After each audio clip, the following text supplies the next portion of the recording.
সকাল থেকে আমরা দেখেছি ফলতার ফতেপুর থেকে শুরু করে বেলসিংহ থেকে শুরু করে বিভিন্ন প্রান্তে এলাকার মানুষজন তারা কিন্তু যেমন একেবারে আনন্দ উচ্ছ্বাসে মেতে উঠেছে এবং তারপর একেবারে যে ছবি এক্সক্লুসিভ দেখছো জাহাঙ্গীরের যে কার্যালয় দলীয় কার্যালয় সেই দলীয় কার্যালয়ে একেবারে কিন্তু এলাকার উন্মত্ত জনতা তারা ভাঙচুর চালাচ্ছেন। এসি থেকে শুরু করে কম্পিউটার থেকে শুরু করে যা যা ফার্নিচার ছিল সেগুলো কিন্তু ভাঙচুর চালানো হচ্ছে। অর্থাৎ এই যে পার্টি অফিস একেবারে বাইরে থেকে দেখে বোঝার কোনো উপায় নেই, পার্টি অফিসের ভেতরে দেখতেই পাচ্ছ পরপর ডান দিক বাম দিক দুই প্রান্তে কিন্তু একেবারে রুম রয়েছে, ডান দিক বাম দিক প্রত্যেকটি জায়গাতে রুম রয়েছে।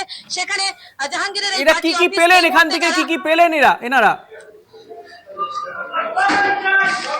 একেবারে আমি কথা বলবো কি কি জিনিস মূলত উদ্ধার হচ্ছে এখান থেকে, আমরা একটুখানি কথা বলার চেষ্টা করবো। কি কি উদ্ধার হচ্ছে পার্টি অফিস? ওষুধ বেশি ওষুধ যত ওষুধ। কি ধরনের ওষুধ? সব চোখের ডাক্তারের ওষুধ, চোখের চশমা সব পাওয়া গেছে এর মধ্যে। ও ফাঁসি অর্ডার এটা পার্টি অফিস। একেবারে এই মুহূর্তে এক্সক্লুসিভ দেখতে পাচ্ছ জাহাঙ্গীরের পার্টি অফিস স্যার, সেই পার্টি অফিসের ভিতর থেকে যারা একেবারে এই ভাঙচুর চালিয়েছিল পার্টি অফিসে সেই উন্মত্ত জনতা ফলতার বাসিন্দা একেবারে সাদা থান উদ্ধার করেছে পার্টি অফিস থেকে। এটা কোথা থেকে পেলেন দাদা, কোথা থেকে পেলেন? জাহাঙ্গীরের পার্টি অফিসের ভেতর থেকে পেলাম। দেখতেই পাচ্ছ পার্টি অফিসের ভেতরে সাদা খান, অর্থাৎ বোঝাই যাচ্ছে যে আতঙ্কের কথা বারবার মানুষজন বলছিলেন। জাহাঙ্গীরের পার্টি অফিস থেকে সাদা খান থেকে শুরু করে বিভিন্ন একের পর এক সরকারি ত্রাণ সামগ্রী, সাধারণ মানুষের জন্য বরাদ্দ ফ্রি যে মেডিকেল পরিষেবার জন্য যে ওষুধ, সেই ওষুধ সামগ্রী থেকে শুরু করে বিভিন্ন সামগ্রী একের পর এক একটা রুম থেকে উদ্ধার হচ্ছে। এটা কি পার্টি অফিস? এটা ইলাহি আয়োজন, এতগুলো রুম একটা পার্টি অফিসে, এত জায়গা, কাদের জায়গা এটা? এই জায়গাও কি বেআইনি ভাবে দখল করে পার্টি অফিস করে তোলা হচ্ছে? একদমই দেখো, তোমাকে যেমনটা আমরা বলছিলাম বারবার, এর আগেও আমরা এই জিনিসটা তুলে ধরেছি। জাহাঙ্গীরের এই পার্টি অফিস একেবারে যে সড়ক রাস্তা, সেই সড়ক রাস্তার পাশে সরকারি নয়নজলি ভরাট করে অবৈধভাবে তৈরি হয়েছিল, এই অভিযোগ আগেই এসেছিল। আমরা ফলতার একজন বাসিন্দাকে পেয়েছি। এই যে পার্টি অফিস, এতগুলো রুম, এলাহি কারবার, এই এত বড় পার্টি অফিস একটা ফ্ল্যাটের সমান কিভাবে তৈরি হলো?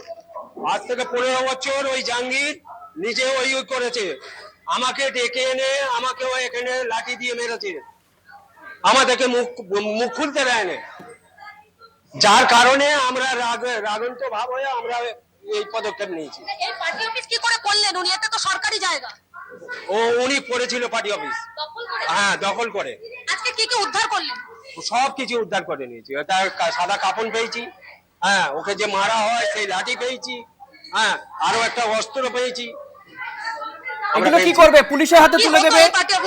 পার্টি অফিসে ওই ডেকে এনে মার হতো। এই যে অস্ত্র বলছেন, মারার লাঠি, যা যা উদ্ধার হয়েছে, এগুলো কি করবেন? পুলিশের হাতে কি তুলে দেবেন? হ্যাঁ পুলিশের হাতে তুলে দেবো, পুলিশের হাতে তুলে দেবো। যা যা অস্ত্র আছে পুলিশ আসলে পুলিশের হাতে তুলে দেবো। একেবারে দেখছো একদিকে যখন জাহাঙ্গীর খানের পার্টি অফিস উন্মত্ত জনতা তারা ভেঙেছেন, এখান থেকে বারবার অভিযোগ আসছিল এই পার্টি অফিসে এলাকার ভোটারদেরকে তুলে এনে ভয় দেখানো হতো, একের পর এক রুম সেখানে তাদেরকে আটকে রেখে অত্যাচার চালানো হতো। সেই পার্টি অফিস থেকে একেবারে কিন্তু সরকারি ত্রাণ সামগ্রী, সাদা খান, অস্ত্র, যাদেরকে মারা হতো বলে অভিযোগ সামনে আসছে, সেই মারধরের লাঠি থেকে শুরু করে ওষুধ থেকে শুরু করে সেই সমস্ত জিনিসপত্র একেবারে উদ্ধার হয়েছে। আমরা একটা রুমের মধ্যে পড়েছি, একেবারে দলীয় প্রতীক চিহ্ন থেকে শুরু করে বিভিন্ন সামগ্রী, এবং এখানে একটি তক্তপোষ রয়েছে, তার উপরে বেডিং সাজ রয়েছে, এবং ভেতরে জিনিসপত্র বিভিন্ন ভাবে কিন্তু ছড়িয়ে ছিটিয়ে রয়েছে, ওষুধের পেটি থেকে শুরু করে। এই রুম থেকে কিন্তু একেবারে বান্ডেল বান্ডেল ত্রিপল বার করা হচ্ছে। আরো যতটা চোখ যাচ্ছে এগিয়ে যাচ্ছি, রুমের তো শেষ হচ্ছে না ঋষিকেশ দা। একেবারে দেখতে পাচ্ছ একের পর এক রুম, একের পর এক রুম এখানে রয়েছে। জাহাঙ্গীরের পার্টি অফিসের আরো একটি রুমে এসেছি, যেখানে বেশ কয়েকটি তক্তপোষ রয়েছে, একেবারে কিন্তু একেবারে সারি সারি তক্তপোষ রয়েছে এই রুমের ভেতরে। জানি না এই তক্তপোষ কি কাজে ব্যবহার করা হতো, একটা পার্টি অফিস নাকি একটা সদ্য একটা আস্ত ফ্ল্যাট, দেখে বোঝার উপায় নেই। এই মুহূর্তে তুমি জানো উত্তরবঙ্গ থেকে, সেখানে নেপাল সীমান্ত থেকে এসটিএফ এর হাতে আটক হয়েছে জাহাঙ্গীর খান, তাকে কলকাতায় আনা হচ্ছে, সেখানে তাকে অফিসিয়ালি গ্রেপ্তার দেখানো হবে। তারপরে এই ফলতা থানা, যে ফলতা থানায় জাহাঙ্গীর খানের বিরুদ্ধে খুনের অভিযোগ, লুটপাট, মারধর, তোলাবাজি, হুমকি থেকে শুরু করে 7টি আলাদা আলাদা মামলা রয়েছে, সেই অভিযোগে কিন্তু তাকে গ্রেপ্তার করে ফলতা থানাতে আনা হবে। এই মুহূর্তে উন্মত্ত জনতা যারা দীর্ঘদিন ধরে জাহাঙ্গীর খান এবং জাহাঙ্গীর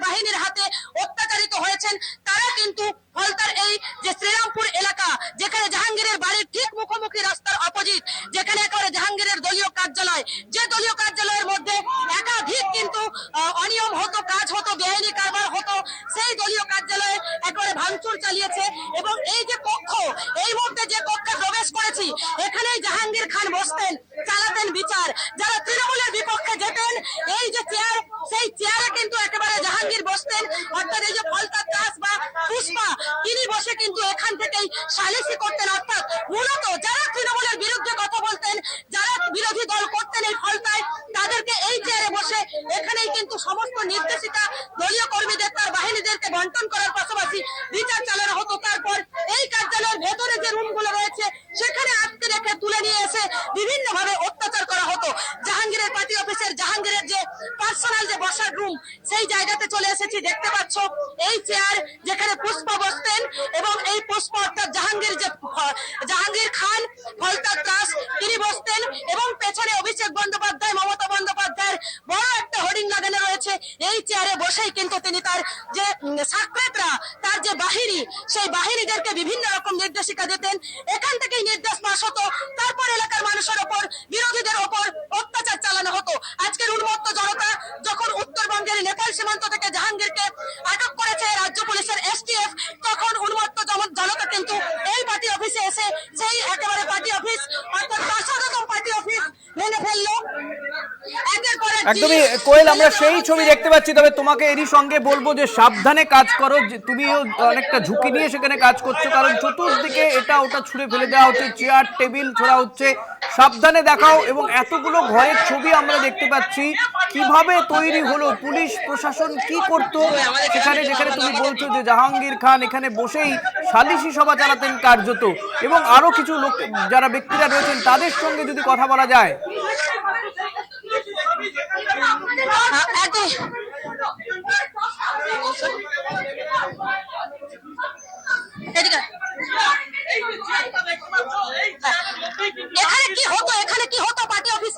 পার্টি অফিসে আপনারা ক্যামেরাতেই দেখতে পাচ্ছেন যে কত বিলাসবহুল, যেগুলো গরিব মানুষের ত্রাণ, গরিব মানুষের যেগুলো ত্রাণ সেগুলো দেওয়া হতো না। এখানে জাহাঙ্গীর ঘনিষ্ঠ ব্যক্তিদের সেগুলো দেওয়া হতো, শুধুমাত্র আদার্স কাউকে দেওয়া হতো না। সেইগুলোই আপনারা দেখতে পাচ্ছেন ক্যামেরার মাধ্যমে। এর মধ্যে তুমি দেখতে পাচ্ছ ব্যাপক ভাঙচুর চলছে, আমাদের থাকাও এখানে মুশকিল হয়ে যাচ্ছে। দেখতেই পাচ্ছ ব্যাপক ভাঙচুর চলছে জাহাঙ্গীরের যে পার্টি অফিস, সেই পার্টি অফিসের যে কক্ষে জাহাঙ্গীর বসে সালিসি করতেন, নির্দেশিকা দিতেন তার বাহিনীকে, সেই পার্টি অফিসের ভেতরেই কিন্তু ব্যাপক ভাঙচুর চলছে। আমরা আরো কিছু জনের সঙ্গে কথা বলার অবশ্যই চেষ্টা করব। যেমনটা বলছিলেন, এই পার্টি অফিসে কি হতো? পার্টি অফিসে আপনারা ক্যামেরাতেই দেখতে পাচ্ছেন যে কত বিলাসবহুল একটা, যেন কোনো মন্ত্রীর বাড়ি বলে মনে হচ্ছে না, পার্টি অফিস কার্যালয় বলে মনে হচ্ছে না। তো এখানে গরিব মানুষের যে ত্রাণ সামগ্রী যেগুলো আছে সেইগুলো তাদেরকে দেওয়া হতো না দীর্ঘদিন ধরে। আপনারা দেখতে পেয়েছেন উপরে বা এখানে সব সেইগুলো পড়ে আছে, সেইগুলো আমরা একটু ক্যামেরার মাধ্যমে, আমাদের মিডিয়ার মাধ্যমে তুলে ধরার চেষ্টা করছি। কোনো দল করেন? দেখছি যে কত দুর্নীতি এখানে হয়েছে। আপনারা কি কোনো দল করেন না এলাকার বাসিন্দা? আমরা এলাকার বাসিন্দা, আমরা কোনো দল করি না। আজকে হঠাৎ এই ভাঙচুর কেন? আজকে আমরা হচ্ছে কি বলবো, মানে স্বাধীনতা পেয়েছি বলে মনে হচ্ছে, সেই জন্য আমরা আজকে সবাই মিলে একজোট হয়ে আমরা হচ্ছে জাহাঙ্গীরের জন্য কিভাবে ভুগতে হতো তাদেরকে, দুর্নীতি, এগুলো আপনারাও দেখতে পাচ্ছেন অবশ্যই। জাহাঙ্গীরের জন্য কিভাবে ভুগতে হতো, কতটা অত্যাচার সহ্য করতে হতো? আমরা না হলেও বিগত কত বছর ভোট দিইনি সেটা আমরা নিজেরাও বলতে পারবো না। তো কোন রাজনৈতিক দল যে এতটা জঘন্য হতে পারে সেটা আমরা এই পুষ্পা বা জাহাঙ্গীরকে দেখেই বুঝলাম, যে একটা রাজনৈতিক দল কতটা খারাপ হতে পারে, কতটা নিম্নমানের হতে পারে। এই পার্টি অফিসে তো তুলে এনে নাকি অত্যাচার চালানো হতো না? অত্যাচার হতো, শুধু এখানে পার্টি অফিস কেন, এর নিচে যেসব কাজকর্ম যেগুলো অঞ্চল ভিত্তিক কার্যালয় ছিল সেখানে পর্যন্ত তুলে নিয়ে গিয়ে অত্যাচার করা হতো। শুধুমাত্র যারা বিজেপি করতো বা যারা ওনার উপর কোনো কথা বলতো বা কোনো পোস্ট করতো, এমনকি পোস্টে যারা রিয়াক্ট করতো তাদেরকে সমেত। একেবারে তুমি শুনতে পেলে যে কিভাবে জাহাঙ্গীর এখানে অত্যাচার চালাতেন। জাহাঙ্গীরের পার্টি অফিসের সোজা একেবারে কিন্তু আরো একটি কার্যালয় রয়েছে যেখানে প্রচুর সামগ্রী রয়েছে। সেই কার্যালয়ের গেটও কিন্তু কার্যত খুলে ফেলা হয়েছে। জাহাঙ্গীরের পার্টি অফিস ছবিটা দেখাবো, উন্মত্ত জনতা যারা ভাঙলেন তারা বিভিন্ন সামগ্রী হাতে করে নিয়ে কিন্তু চলে যাচ্ছেন। ট্রফি থেকে শুরু করে, হুইল চেয়ার থেকে শুরু করে একেবারে হাতে করে নিয়ে চলে যাচ্ছেন। সেই ছবি এক্সক্লুসিভ অটোতে তোলা হচ্ছে। জাহাঙ্গীরের পার্টি অফিস ভাঙার পর ট্রফি থেকে শুরু করে অন্যান্য যা যা সামগ্রী একজন কাঁধে করে হুইল চেয়ার নিয়ে চলে যাচ্ছেন। বেলসিংহ যে জায়গা যেখানে জাহাঙ্গীরের দলীয় কার্যালয়, যে দলীয় কার্যালয় থেকে জাহাঙ্গীর মূলত তার সমস্ত কার্যকলাপ চালাতেন, নির্দেশ দিতেন, সেই কার্যালয় ভাঙচুর করা হয়েছে।